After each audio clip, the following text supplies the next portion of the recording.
No, I didn't write the scripts in advance. So I wrote scene ideas primarily, and we'd start and we'd shoot whatever I could.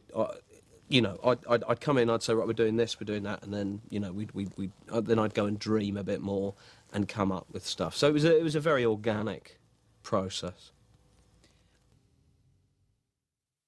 I think it's a very brave and forward-thinking piece of writing, which I did at the time. I still do now. I don't think I'm rewriting the Bible with Darkplace, but I am adding an addendum.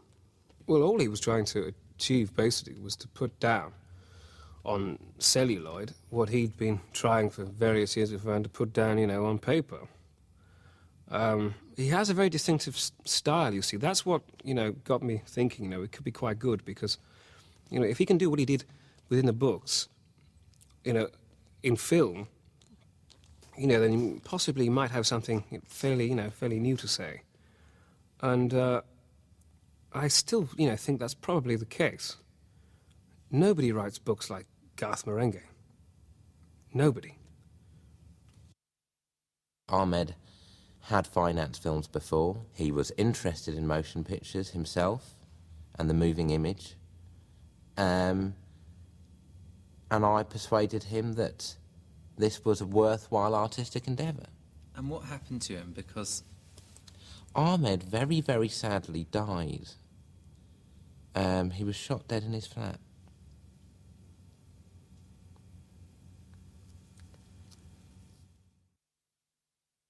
I was actually led to believe that Darkplace was going to be a film.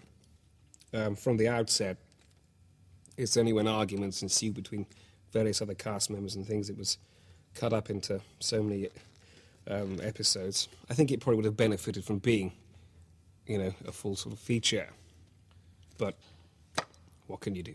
But, according to reports, if it were to have been a feature film, it would have run at 7 hours. Would it have been that long? Good heavens. Well, see, now that's too long. 2.5, I think, is most. Well, no, not even that. Yeah, well, obviously that's a problem. Better off as a TV series then. Can't always be right. The main problem was that we made this show, and I forgive me for not telling you this up front when we hired you, but we made this show without any channel's permission. So I just started making the show with Garth, paying for it myself, and we didn't know you had to be asked. So we made it, gave it to the channel, and they said, "I'm sorry, we didn't ask you to make this." I said, "What do you mean? You didn't ask us to make this? How, do you ask everyone before they make a show?" And they said, "Yes, we do." And I went, "This is news to me, sweetheart. I made this show with my sweat and blood. I spent the last 4 weeks of my life making this show. Do you want it?" "No," they say.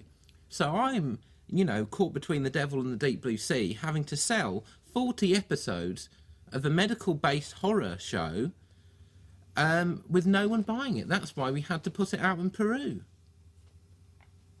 Thank God for the Peruvian market.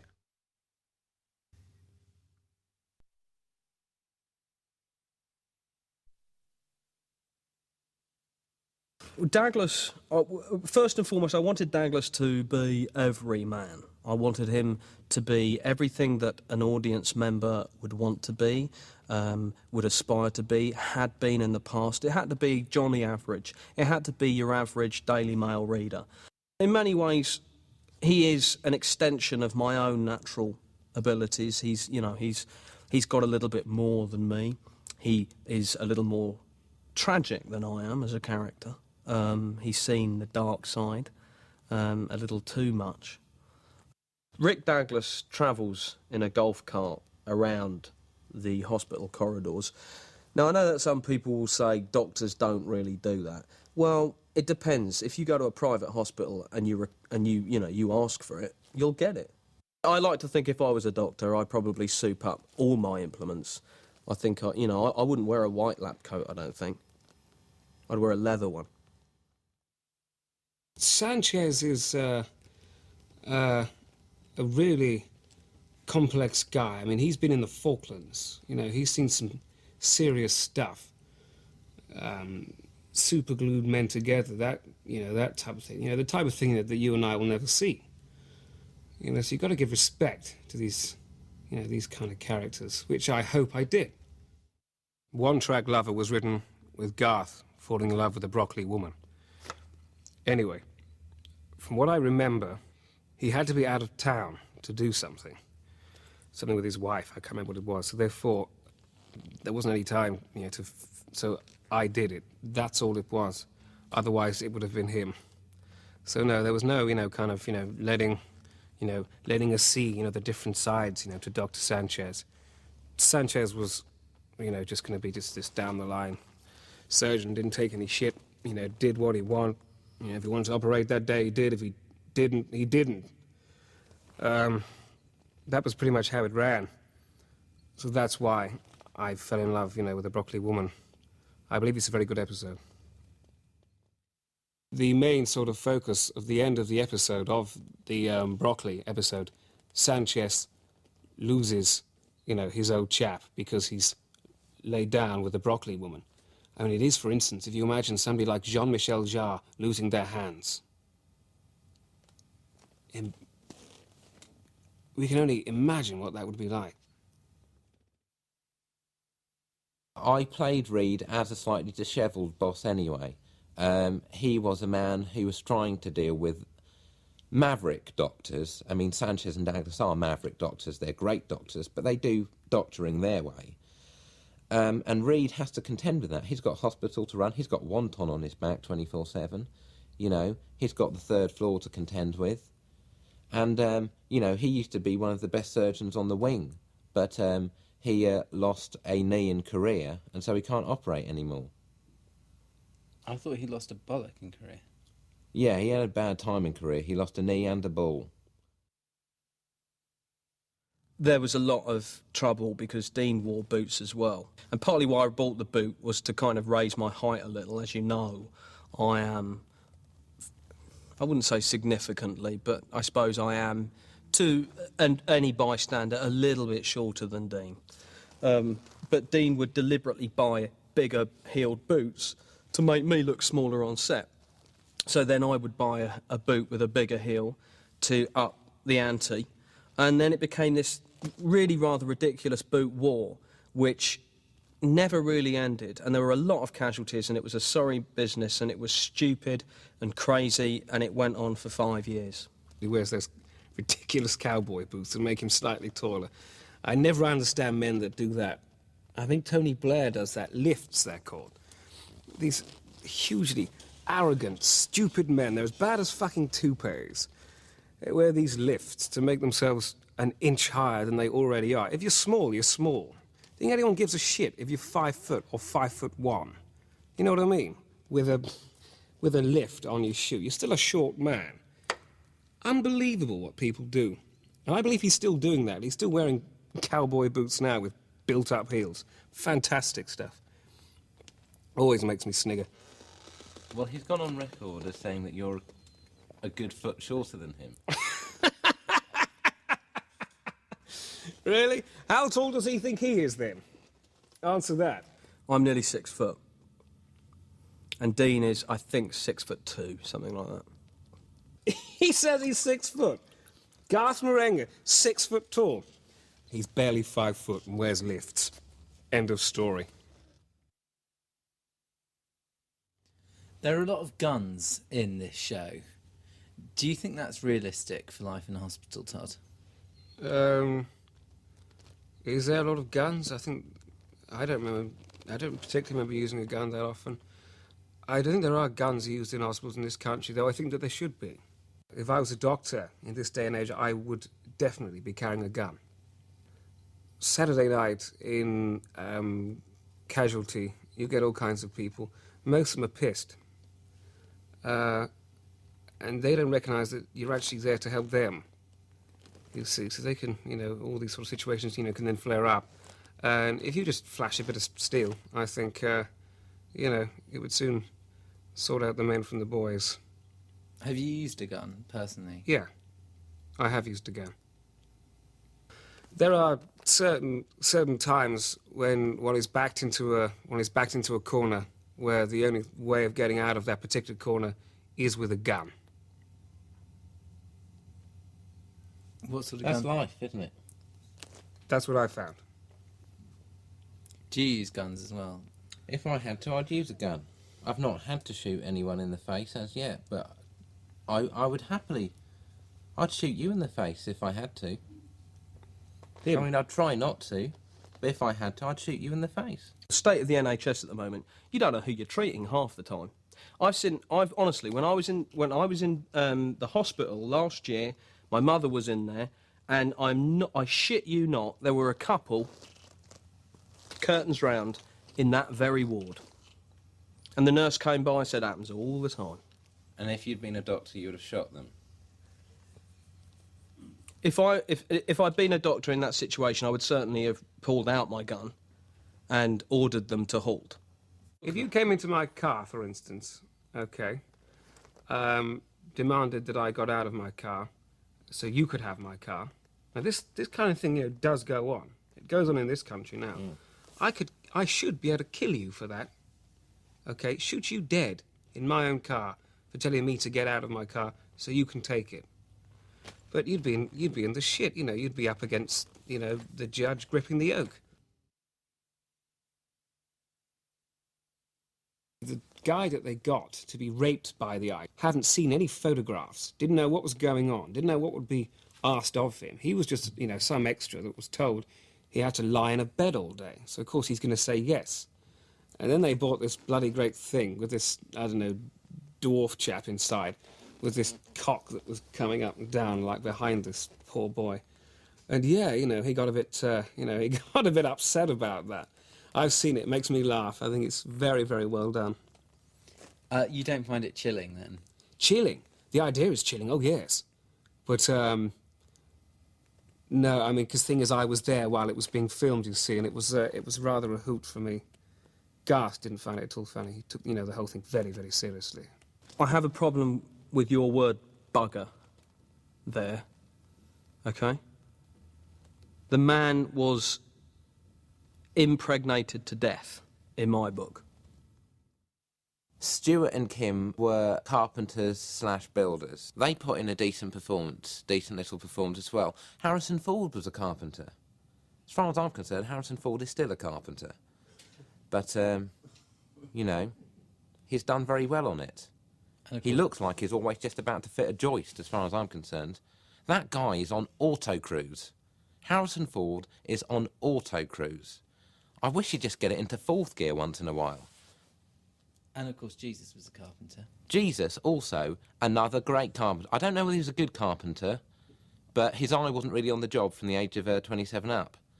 He had bigger fish to fry, literally, bigger fish to fry. But it just shows that woodwork is a good grounding for whatever profession you end up going into. Graham is very, very tall. It's very difficult to act with somebody that tall unless, I suppose, you're doing something like science fiction, where he can play, I don't know, an alien or something. Normal BBC drama, there's nowhere for him. He can't really play a lead. What kind of leading lady is going to be doing that all the time? A leading man with him the whole time. No, it's ridiculous. Dean's very tall, but nowhere near as tall as Graham. Graham's a giant.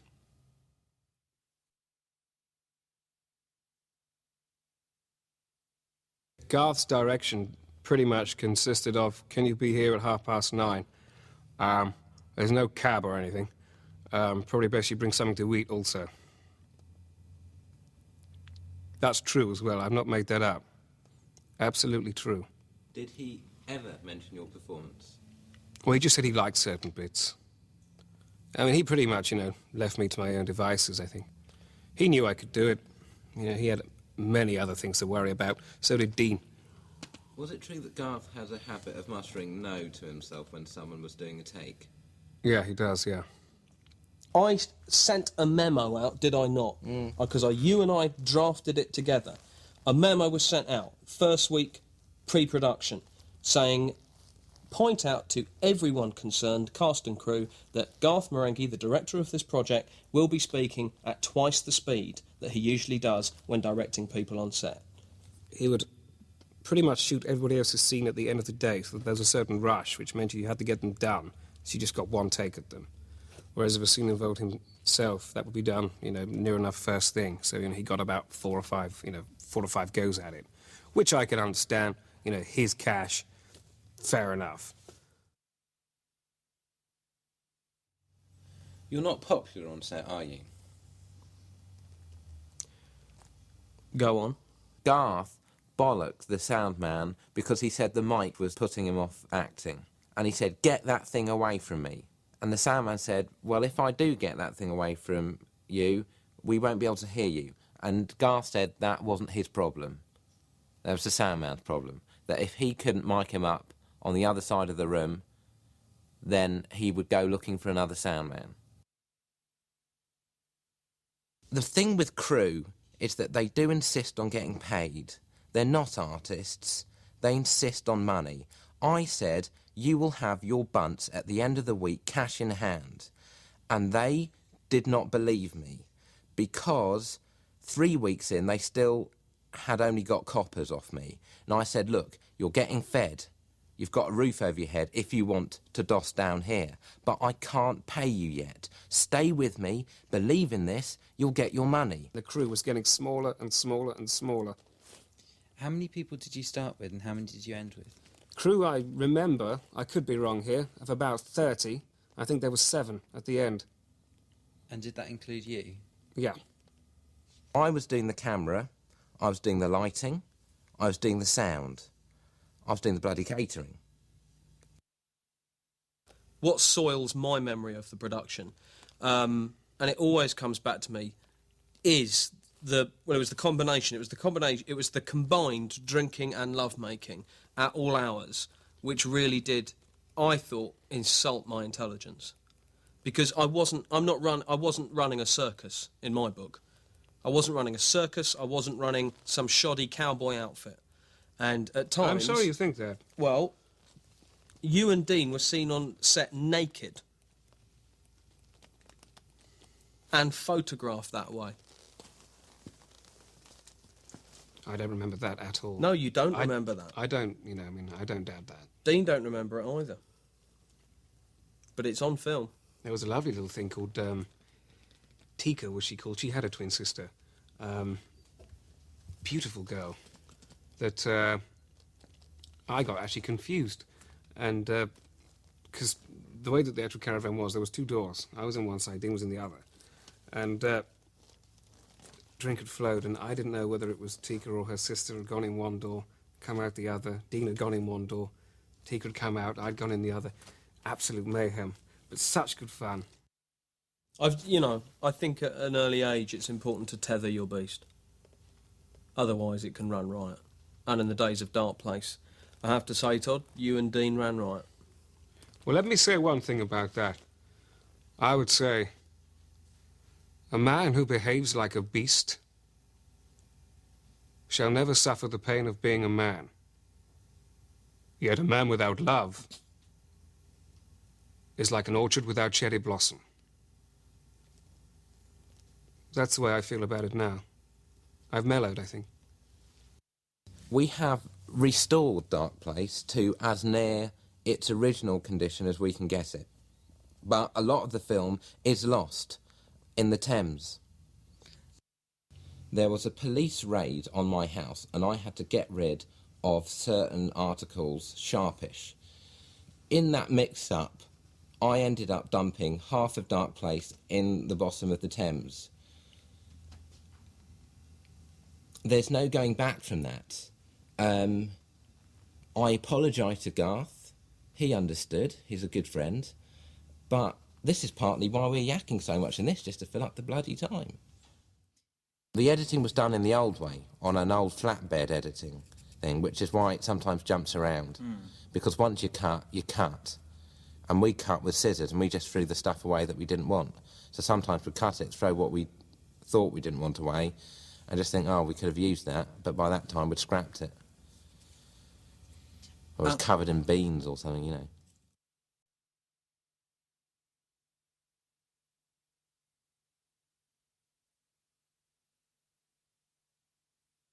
I I never really saw myself as an actor. I had acted at school. I played a shepherd in the nativity play. The year after that, I played one of the kings in the nativity play. Garth's not bad.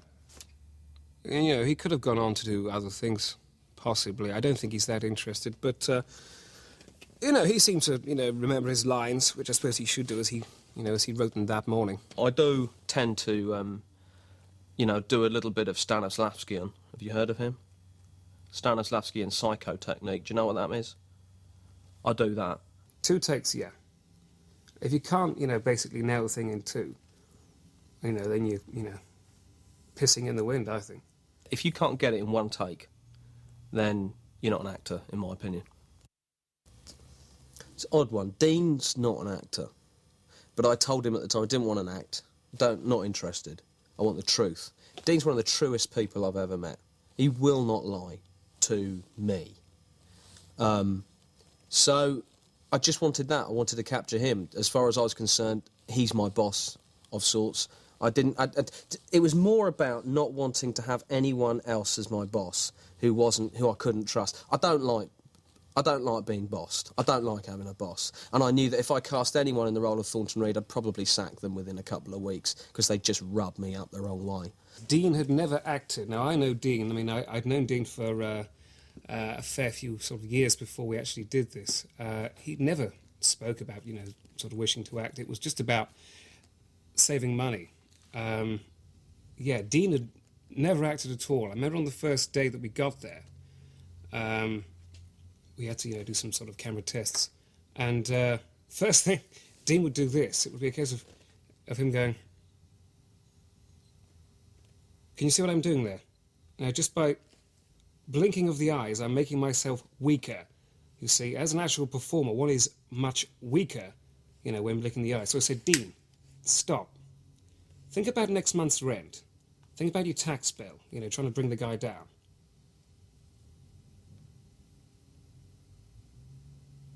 Straight away, he got it. Any emotion you care to mention, I can do now, thanks to Mr. Todd Rivers. It comes from the shoes, comes from the feet, yeah, it comes from rhythm. If I were to do terror, it's not too much, you see. Because before, with terror, I'd be going, "That's too much. That camera's like a bloody magnifying glass. You can see everything. You can see thought. So you're in for a treat. Hope you can't. But it can, actually." I like his vacancy. I like it. I think there's a rawness to it.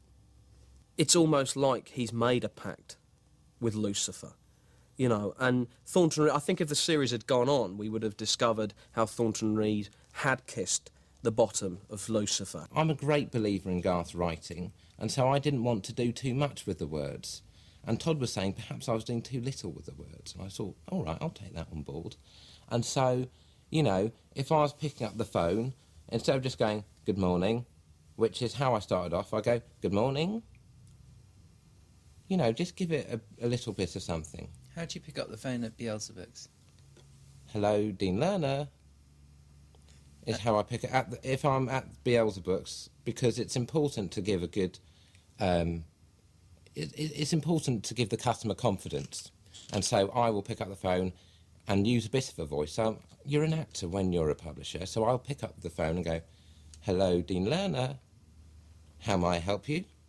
Can I interest you in a book? Which one would you like?" So that's 2 books on their way to you. Thank you very much. Goodbye.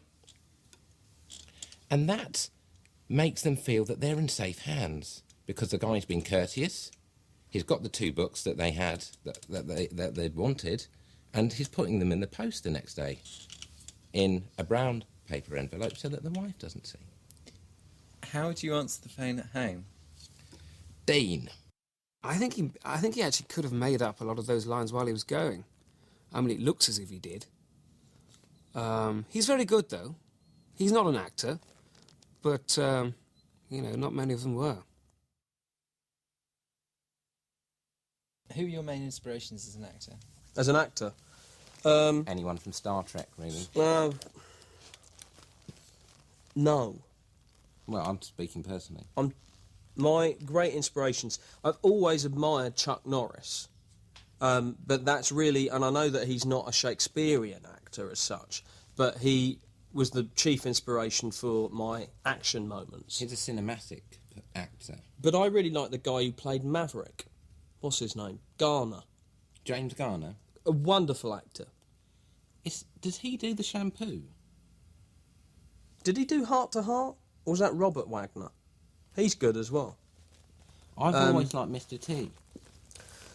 Mr. T, sadly, is no longer with us. I tried to put on Othello with Mr. T, but he wouldn't get on a plane. I mean, he literally wouldn't. I thought it was just in a show, but he actually refused to get on a plane. No, that's true. I mean, they wrote He didn't that call in. me a fool or ask for milk, but he wouldn't He was get very on a plane. polite. He was very polite about it, not like B.A. Baracus, but he did refuse. You're quite right. He was a lovely chap, really nice.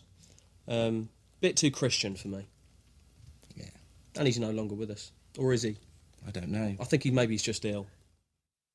I did Love Saber's Lost with Peter Wingard, who was he came to a sticky end, but an incredible actor. You know, I would say as good, as any, of the big names. Gielgud, whatever. Wingard definitely had it. Right up to the end. What do you think about the theory that Darkplace was cursed? So you want to talk about the curse of Darkplace? Darkplace was cursed. I mean, I went bankrupt. Garth had a nervous breakdown. Todd became an alcoholic. I became very bitter of the actual business itself after making Darkplace. That much is true. I suppose it did curse me, yes. I'm not really interested in the other supernatural nonsense, that may have arisen from the show. Didn't affect me. Don't care about things like that. That's just a way of getting people to watch the show. I've also found that out. If you are an extra on a show or on a film, you know the risks. They know there's a risk that you might die. That's why you get paid £80 a day. You might die. You probably won't die, but you might. What's probably going to happen is you're going to be 80 quid up on bunts. But you might die. Now, some of the extras on Darkplace died. But some didn't. They all got paid. Their families got paid. I waved adieu to everyone who passed away during the filming of this, with a tear in my eye and a song in my heart. But they knew the risks. We were using live physical effects. We were using flying knives that hadn't been blunted because they were straight from my kitchen. Their memories are with us. Not too well, but they're with us. There are some things you can't rush. With filming. Exactly. There are some things you can't rush sawing, and you can't rush hammering, which we asked them to do. And so the turning point was the death of the grip. That's when we lost the crew. We had a flying bin, and that bin careered out of control, and I believe the word is brained. It brained him. And we said, all right then, Colin, you have half a day off. So out he staggered into the morning, bright as you like, and he walked into a bus. Now, did we kill him or did that bus kill him? I say it's the bus driver, but he got off. I had to go through the indignity of a manslaughter trial. Do I believe in the what? The Horned One. The Horned One? What kind of nonsense is that? Do I believe in the Horned? Do you mean, do I believe in the hoof-footed one? Yes. Do you know, I think I do.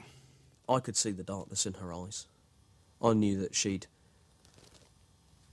done things with the Horned One. What sorts of things do you think she was doing? Well, I don't like to speculate as to what Madeline was actually doing. I do know that if you're a witch and you make a pact with Lucifer, you have to kiss his bottom. She would not learn lines correctly. She'd slip up. She would... I'd find her nudging my arm accidentally when I didn't want it to be nudged. She wouldn't sit on Todd's knee.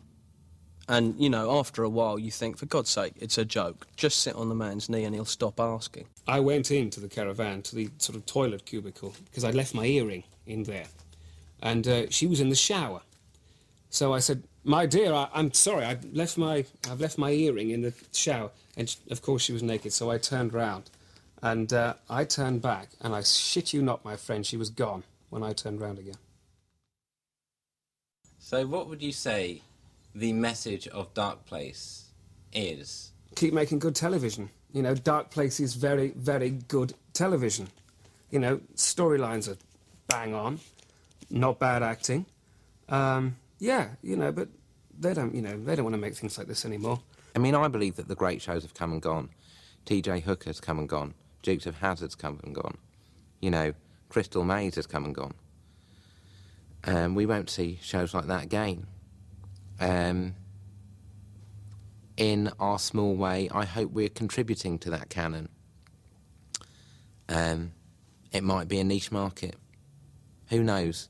Who knows? I'm sure people would rather watch Big Brother, rather watch people shower. And to be honest, I'd rather watch people shower than watch this. Simple storytelling. That's what's lacking now. That's what's lacking in cinema, TV programs, TV, you know, expensive TV drama, simple storytelling, decent acting, thought-provoking stuff. Art isn't a commodity that you haul in and out. No. Like dildos. Darkplace sums up television as we know it. By that I mean, to the untrained eye, everything looks smooth, hugely entertaining, every woman looks good. You know, everything is tied up at the end. Yet, the reality is far different. It was horrible to work on. I didn't get paid any money for it, and to be honest, I can't remember a thing about it now. And that's the way I hope it stays. Thanks very much. Because I will not pay a licence. I believe that the gift of Darkplace is such a sufficient gift to television that I don't believe I ever should really have to pay a licence again. I really don't. That's my gift. I've paid my licence 100 times over with just one episode of Darkplace. So if they come, you know, gypping me for a licence again, up theirs.